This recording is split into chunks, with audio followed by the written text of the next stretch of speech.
Welcome back to another one of our weekly market updates. What is going on in the Bay Area? What is going on in the general economic situation? And what is the right move for you if you're considering to buy, sell, or invest in real estate? We're going to talk about the weekly headline articles of the week, the weekly headline articles. And if you have any questions or comments, leave it in the comments below. This is a live show, so I try to go over any questions and concerns that people may have on the stream live. But if you can't make it, feel free to DM me or feel free to leave it in the comments below. And I'm happy to cover it on a future episode. So let's go over the headline articles of the week. First and foremost, we're going to talk about inflation. Inflation remains very sticky. That's been a big problem moving forward. Higher mortgage rates. What does that mean? How does that impact a market? We're also going to see San Francisco has actually one of the coolest areas. For people that have been local, it hasn't been that unique, but it's good now that it's getting some outside publicity. So expect a lot more interest there. We're going to talk about a burned out Oakland home is selling for $765,000. We'll talk about, why is it worth so much? On one end, it can create a lot of eyeballs. On the other end, it's all a math equation. We'll talk about that. And there are layoffs happening, so stay tuned. You're not going to want to miss out on this show. Let's go over it. So first news of the week is related to inflation. Inflation holds grip on the U.S. economy as September rate hits 8.2%. High prices remain top of mind for many Americans in the last quarter of a year, marked by across-the-board volatility in food, gasoline, and energy costs. That is the thing that remains very sticky, is all of the core inflation numbers. And so these are things that have not been addressed, and they're very difficult to address because a lot of them are external factors, especially when it comes to like energy. And so you take a look at this. High prices for food, shelter, medical care sent the consumer price index for September up by 0.4% compared to August 0.1%, according to the data. Now, there's a few positive things that have happened to at least alleviate some of these, but it also is likely going to be showing that we're probably going to see another 75 basis points hike for the next two Fed fund increases. So everything is going into that direction to slow down inflation and see if that makes any impacts. Now, housing has definitely been impacted by this, at least from a buying and selling perspective. And we're going to talk about that next. However, when it comes to rent, we actually continue to see that increase, which is really interesting. So we'll see how that plays out, because as all those people that are not buying a home anymore, they're now renting a place and now they're paying a higher amount. Now, as people have layoffs, layoffs is the key of what decreases rent values, because if people cannot afford or can't pay anything anymore, then we're going to see some downward pressure on that. But we're not seeing that just yet because unemployment rate is still really, really low. Now, we're going to still see a lot of news about layoffs happening, about potential layoffs, about just belt tightening. But at the same time, keep in mind, our unemployment rate is at still some incredibly low numbers, and there's still a ton of jobs open for everybody to potentially go after. So the reality is unemployment is still at 3.5%. You're going to see all these news about all these layoffs happening, but relative to the overall numbers, it's actually not nearly as bad as it may seem. But we'll talk about which companies are going through layoffs and why. But in general, the key is a lot of this is just very difficult. So even though the Fed is going to continue to increase rates as they should to combat inflation, the reality is a lot of these things are just from external forces, right? Commodities prices, just food costs, right? I mean, there's just so many that are just external. And that's what makes this a lot trickier and more difficult, because we're not just in a small bubble of the U.S. Given everything is so global and dynamic and interchangeable with one another, and we rely on others a lot more than ever before, then this makes it a more challenging situation to have to deal with. So that is the situation when it comes to inflation. We're going to continue to see how this monitors month after month, but so far not good news when it comes to inflation. We're going to likely continue to see more aggressive increases. Now, to be fair, these are expected increases, but they may be increasing faster than previously forecasted. So we're going to still hit the same numbers, probably Fed fund rate of maybe at 4%, 4.5% by the end of the year. So we still got at least two more hikes to go. And then from there, we hopefully will see some alleviation at that stage. Now, your next logical question is, okay, Spencer, get it. Inflation is high. What does that mean for mortgage rates? What does that mean for investing? What does that mean for my options? High mortgage rates are changing the Bay Area housing market in two key areas. And I can talk about it, and you kind of see it yourself. Number one, the biggest thing is that the number of people that are looking have diminished. And it has diminished in several different ways. It diminished, one, because some people are shell-shocked. That's a very real thing. Some people are just straight up shell-shocked. That they're like, wow, interest rates are just so high. I can't buy anything anymore. And I want to make it very clear, that's not how things work, right? Just because interest rates double from a very low number doesn't mean your budget has now shrink in half. That's not how the math works. The math typically works is that each 1% increase is about 8 to 9%, roughly. I mean, obviously, the more you go, the less it'll be, but that's generally what it is. So even though it has increased by, let's say, 3%, that means affordability has dropped for the same price, roughly about 26%, 27% or so.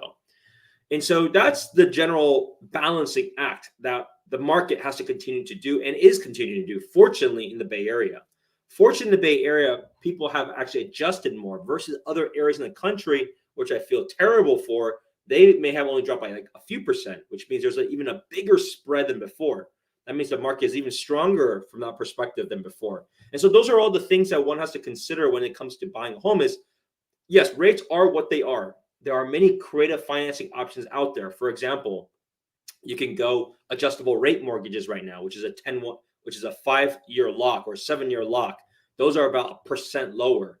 What you see on average here is actually quite high numbers. The reality is actually numbers are lower than this was publicly advertised, especially when it comes to jumbo rates, because a lot of the big banks are still competing for business in that front. So there is still a lot of opportunities. At the end of the day, you just need to simply run your numbers, understand, okay, rates are what they are. I don't want to keep wasting money on rent. I need a stability. I need a bigger house. Then figure out what the number is and actually look for there. It's just one variable as part of the equation. People tend to forget that. But the benefit is there is less competition out there, as you can see.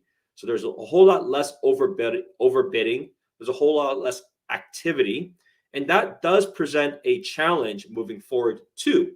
What we will see is because there is significantly less, you can see there's a 29% drop in year-over-year home sales.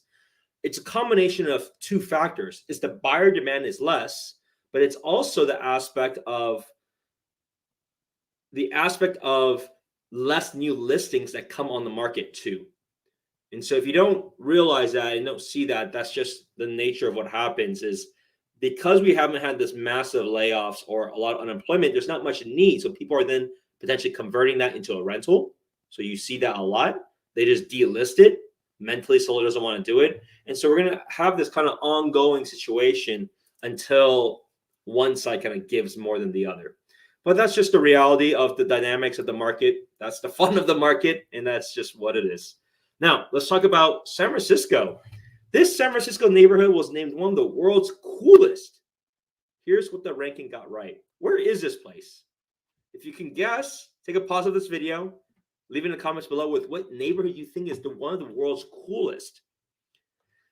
And the winner is, it has made it into the top 51 coolest in the world, according to a new online ranking. Fastest growing neighborhood. The winner is Dogpatch. How many of you guys have been to Dogpatch? Raise your hand, leave it in the comments below. What are your thoughts of Dogpatch? It was always a hip area that was always growing because it was on a little bit further away from the city. And to be fair, it was a very lovely place. And I just don't think as many people knew about it just over time. And they continue to develop things and they continue to add little restaurants. They have different charms to it. So pair that with pairing like cheaper rents because it is much further out than these other places. Then there's been opportunities. Now, make no mistake, it's not like it's really cheap. You can take a look at this. Average 1-bedroom apartment in Dogpatch is $3,600. But it is cheaper than some of the other areas in San Francisco. But the opportunity is this: it's like it's a great little place. If you haven't been there, I would suggest you take a look there. If you're living in San Francisco already, it may be a good place to consider to invest. These areas are considered the coolest, tends to do well over a long period of time because the coolest is only cool in the kind of the middle phase of like developments of areas where now a lot more people are like, oh, I hit the list. It's cool. Oh, many people really like it. It's so cool. Then more and more people will know about it. More and more people will move into it, driving up prices. So for those that are an investor or those that are living in San Francisco that has a little bit more flexibility at work and want to try something different, perhaps look into Dogpatch, and I can certainly help you find a place. I have many clients that have bought in the Dogpatch, and they absolutely love it there. There's this little aura around Dogpatch for whatever reason. Some the people that go there, just like Willow Glen in San Jose, they absolutely love the region, the area, and it's really really cool to see. And I've been there many times. It's a cool spot. Burned out. Let's talk about this. This one is a video that I saw. I'm going to play this.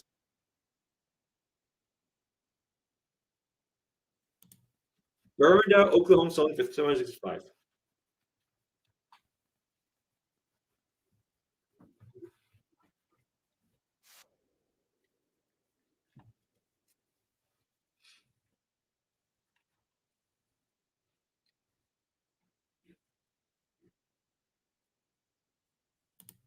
So they kind of make fun of it. They laugh about it. That's kind of what media always does.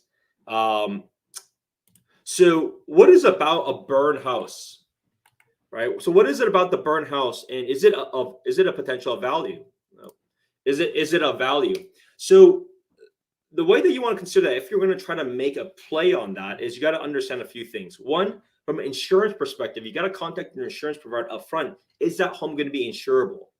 Right? Because if you've already gone through and had a claim, you got to be very mindful of it. Maybe much higher premiums. Number one. Number two, as you can see, there's nothing in there. You can't live in there right now. And so traditional lending does not work for that. So really, it only attracts either cash buyers that have cash themselves or those that are investors that are trying to maybe flip it or then refinance it later. So there are products and solutions called hard money lending that can be a solution for that, even if you want to do it for yourself. And so what will happen is that they can lend you the money. They can then lend you the money of how much it costs to renovate it. As you can see, it still needs everything. It's just a shell of itself. You still got to remove all that damaged fire. There's still a lot more than that. They just kind of removed all the inside parts of it. My guess is just looking at that, they probably tried to flip it already, but they realized maybe the math didn't work out anymore, so they decided to sell it. And so that's why you may see these different things come up. Is like some investor tried to do it and they couldn't do it, and so there's some reasons for that. So you gotta think of it from just objectively from a numbers perspective. Does that math make sense to do?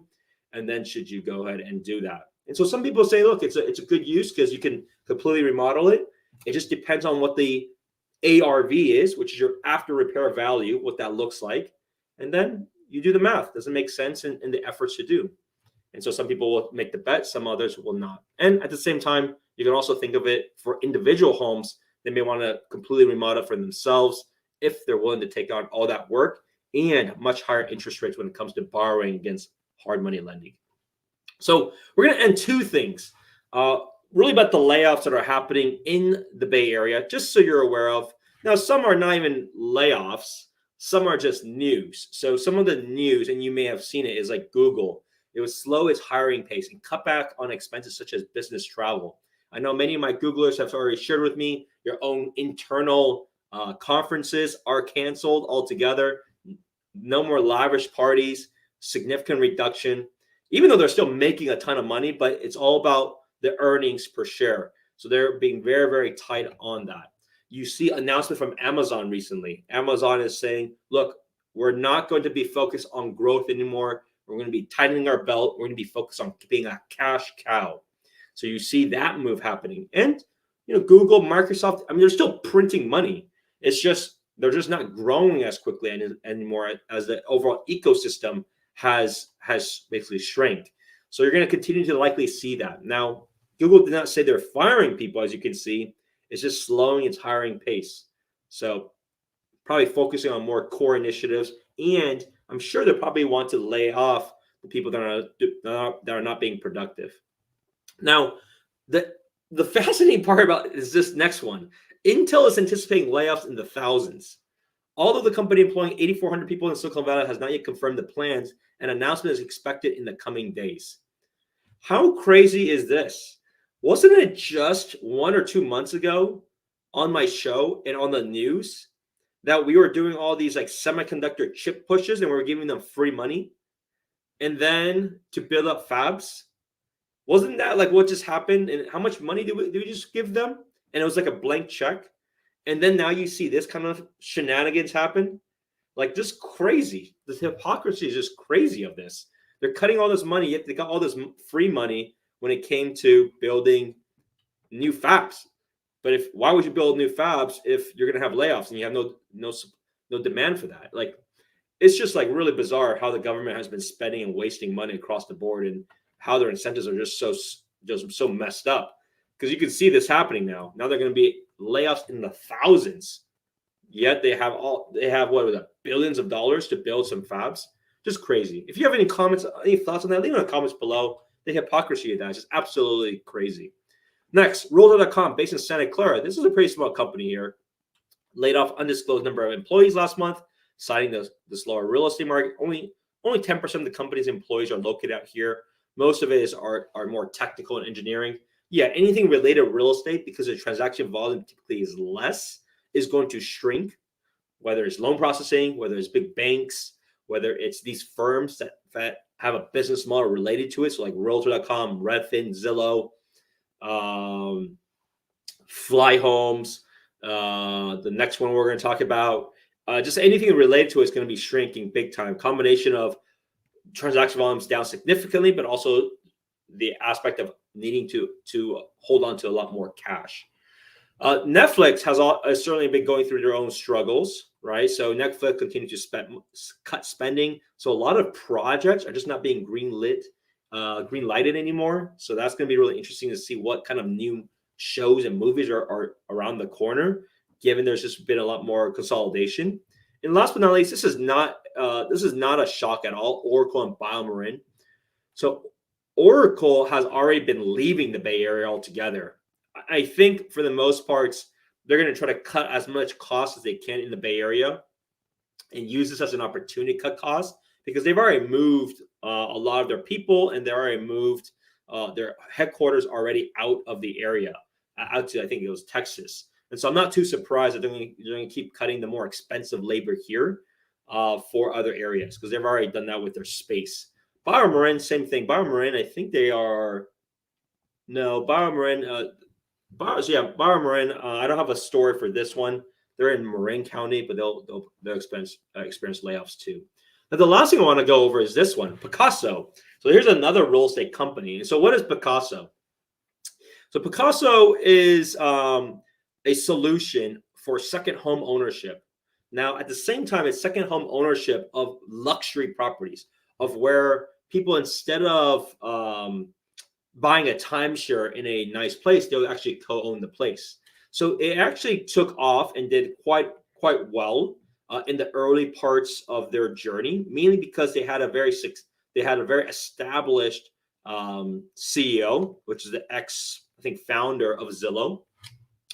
But the idea about this was always kind of interesting, because this was all secondary income, or not secondary income, secondary purchases or third purchases, right? So these were purchases where you have a home. Let's say you love Tahoe, but you don't want to. But you want to buy a place enough in Tahoe, but you don't want to buy a whole place for yourself, because you're not in Tahoe every day of the year.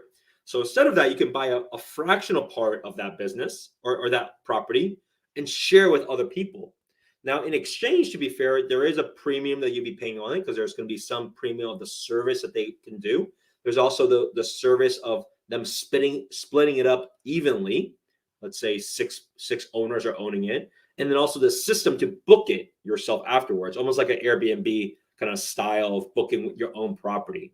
So that was the premise of the company. So as people had a lot of money and they were traveling all over, and because of flexibility of work, some people are like, I want to buy another home, but I don't want to pay the full amount. So it's kind of a good solution there. Now, as money has been tightened, those secondary homes are just not as desirable of interest. because they maybe have been using it as like an investment or just as discretionary income. And now that has been tightened, this company has been greatly impacted. And so their growth is completely different. I think the buyer pool will be very different. And we will see, depending on how long this lasts, if this company will be able to make it through and survive. So we'll see what happens. But another news related to real estate prop tech. And I want to kind of wrap it up with this. Like, we see all these, we're going to continue to see innovation. So you see all these bad news, but I also want to wrap up. There's a few positive things that I see out of this. The number one, there's going to be a lot more focus on things that work. And so whether it's talent or opportunities, in my opinion, this is going to be some of the most tremendous opportunities. It's going to be rough for the next 1 or 2 years at the very least, but there's going to be so much tremendous opportunities for generational wealth that will occur in this, whether it's in businesses, and hence why we're actively hiring and bring on as many agents as possible. We see it as a huge opportunity as we come out of this and what that will look like. But it takes time. It takes time to train people. It takes time to build things. So if you're a potential person that wants to build a business or start a company, there is no better time for this. There is still plenty of venture funding out there, make no mistake. And you're going to be able to hire and recruit talent better than before. So use this as an opportunity to create your own venture, create your own business, focus on the goals.